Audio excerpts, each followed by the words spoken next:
अस्सलाम वालेकुम वरहमतुल्लाहि वबरकातुहू। नाजरीन, मैं हूं उस्मान नज़र, आप देख रहे हैं हमारा यूट्यूब चैनल। तो नाजरीन, आज एक ज़रूरी बात करनी थी। बात है दीनी मदारिस उलमा तुलबा के नज़र में एक पैगाम देना था। मैंने अपनी सोच के मुताबिक ये पैगाम दे रहा हूँ, कोई इसको गलत मतलब इसका हरगिज़ ना ले। और आपने इश्तिहार देख रहे हैं स्क्रीन पर, आपको एक इश्तिहार नज़र आ रहा होगा। तो इश्तिहार में क्या कह रहे हैं कि बहुत सारे लोग KPK के उलमा तलबा और आम आवाम मजलिस उलमाए जो मौलाना फजल रहमान की JUI जमात है उसमें शामिल होने जा रहे हैं। तो बहुत अच्छी बात है, होना चाहिए, दीनी जमात में लोगों को शामिल होना चाहिए। पर मैं ये पूछना चाहता हूँ, क्या ये जो है पंजाब वाले, इनके अंदर कोई नहीं शामिल हो रहा, या इनको जरूरत नहीं है, या अभी वक्त नहीं आया, या किसी हिकमत के तहत बैठे हुए हैं, या इनको जरूरत पेश नहीं आ रही, या ये निज़ाम से कटे हुए हैं, या इनका अपना सिस्टम है, अपना निज़ाम है, अपनी सोच है, इनका इस निज़ाम के साथ ताल्लुक नहीं है, जो कानून लगते हैं उस कानून के साथ ताल्लुक नहीं है, या जो हुकूमत बनती है उस हुकूमत के साथ इनका ताल्लुक नहीं होता, या जो जितने बिल पास होते हैं उनके साथ इनका ताल्लुक नहीं होता। तो फिर रोते धोते क्यों हैं? मुझे ये बात समझ नहीं आती।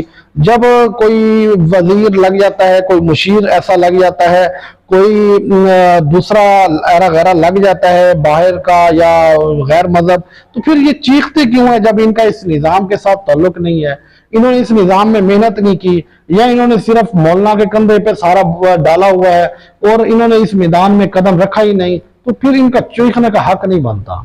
ये चीखे ना करें, ये बोले ना करें और इतराजबाजी ना किया करें। या तो काम करें, मैदान में उतरें, काम करके दिखाएं, फिर ये बोलें, इनका हक बनता है। जैसे सिराजुल हक साहब चल रहे हैं, मौलाना चल रहे हैं और साद रजवी साहब चल रहे हैं, तो ये एक मेहनत कर रहे हैं अपने निज़ाम को, इस्लामी निज़ाम को। जैसे ही लोग उनकी तौहीन कर रहे हैं, आपने लोगों का इखलाक देख लिया होगा। आपने जितनी 75 सालों में दीन की मेहनत की है, वो इमरान खान की जितनी लेबर है, जितने उनके कारकुन हैं, आपने उनके रवैये देखकर, सोशल मीडिया पर आगे पीछे देखकर देख लिए होंगे कि वो आपकी कितनी इज्जत करते हैं, या उनके अंदर कितनी इस्लामी सलाहियत पैदा हुई है। तो अगर अब भी आप नहीं आते मैदान में तो बहुत अफसोस की बात है। बहुत समझे आपकी हठधर्मी है, या जो ही समझ लें। तो अगर आप इस निज़ाम का हिस्सा नहीं है, आपकी अलग रियासत है, आपके कानून अलग है, आपका निज़ाम अलग है, तो ये अलग बात है। तो अगर है तो अब मैदान फ्री है, मैदान में जगह है, मैदान में अब जगह है, कदम रख लें, इंशाल्लाह कामयाबी मिल जाएगी। हर तरफ कामयाबी मिलती है तो यहाँ भी अल्लाह पाक कामयाबी देता है। तो लोग बहुत परेशान हैं, बहुत उम्मत तरस रही है, कोई अच्छा इंसान आए, कोई अच्छी लोग आए। तो पर अगर आप सोए हैं, हुजरों में बंद हैं, अपने दीन को हुजरों तक महदूद कर रखा है, आपका रोजी रोटी का निज़ाम सही चल रहा है, तो बाहर निकल के देखें, बहुत सारी इंसानियत भूखी है, तरस रही है, तड़प रही है और जुल्म बर्दाश्त कर रही है। तो खुदारा निकल पड़े।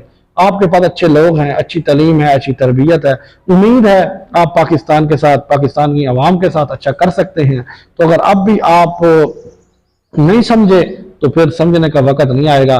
फिर जब हवा चलती है तो सबको लगती है, जब सूरज चढ़ता है तो सबको नजर आता है। हवा चलेगी तो इंशाल्लाह आपके हुजरों तक पहुंच जाएगी। तो फिर चीखे चलाए नहीं, फिर सबके साथ ही रगड़े जाएंगे। तो अगर अब मैदान में नहीं उतरते, अब गद्दियां बचाएंगे, हुजरे बचाएंगे, तो ये हुजरे नहीं रहेंगे, ये गद्दियां नहीं रहेंगी। एक कानून पास होना है तो आप कुछ नहीं कर पाएंगे, कुछ नहीं कर सकोगे इंशाल्लाह। ये देख लेना, अब वक्त है, निकलो बाहर और अवाम की आवाज बनो, अवाम के साथ खड़े हो जाओ और डट कर मुकाबला करो इन जागीरदारों का, इन सरमायादारों का, इन चोरों का, इन लुटेरों का, और मुल्क पाकिस्तान की बाग दौड़ संभालो। तो इंशाल्लाह हमारा मुल्क तरक्की भी करेगा। यही छोटा सा पैगाम था। तो ये अगर किसी को अच्छा लगा हो तो इसको लाइक शेयर जरूर करें, तो किसी को बुरा लगा हो तो बेशक इसको इग्नोर कर दें। वीडियो देखने का शुक्रिया। अल्लाह।